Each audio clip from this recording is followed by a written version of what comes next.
Hi all, welcome to my view. ఈరోజు Novak నుంచి openings వచ్చాయి. టోటల్ ఓపెనింగ్స్ చూసుకుంటే మనకి 10 ఓపెనింగ్స్ ఉన్నాయి. సో జాబ్ రోల్ అనేది మనకి డేటా ఎంట్రీ. సో చాలామంది డేటా ఎంట్రీ జాబ్ కోసం వెయిట్ చేస్తున్నారు. సో ఇది ఒరిజినల్ డేటా ఎంట్రీ జాబ్ నోవాక్లో ప్లేస్ అయింది. ఓపెనింగ్స్ మనకి 10 ఉన్నాయి. సో ఎవరైతే ఈ 6 మంత్స్లో ఈ నోవాక్లో అప్లై చేస్తారో జాబ్ డేటా ఎంట్రీ కోసం వాళ్ళైతే నాట్ ఎలిజిబుల్. సో ఇక్కడ ఫ్రెషర్స్ అప్లై చేసుకోవచ్చు, at the same time experience వాళ్ళు అప్లై చేసుకోవచ్చు. 0 నుంచి అప్ టు 2 years ఉన్న వాళ్ళు అప్లై చేసుకోవచ్చు.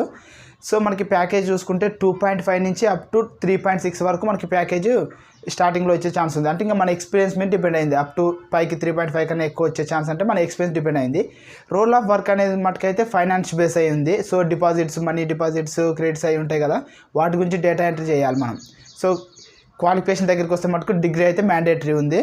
సో రిమైనింగ్ స్కిల్స్ అనేది మటుకు ఇంటర్వ్యూకి ఏ స్కిల్స్ కావాలో అవన్నీ కావాలి. టైపింగ్ స్పీడ్ కూడా చెక్ చేస్తారు. మినిమం టైపింగ్ స్పీడ్ అయితే 35 minutes ఉండాలి, 35 words per minute ఉండాలి.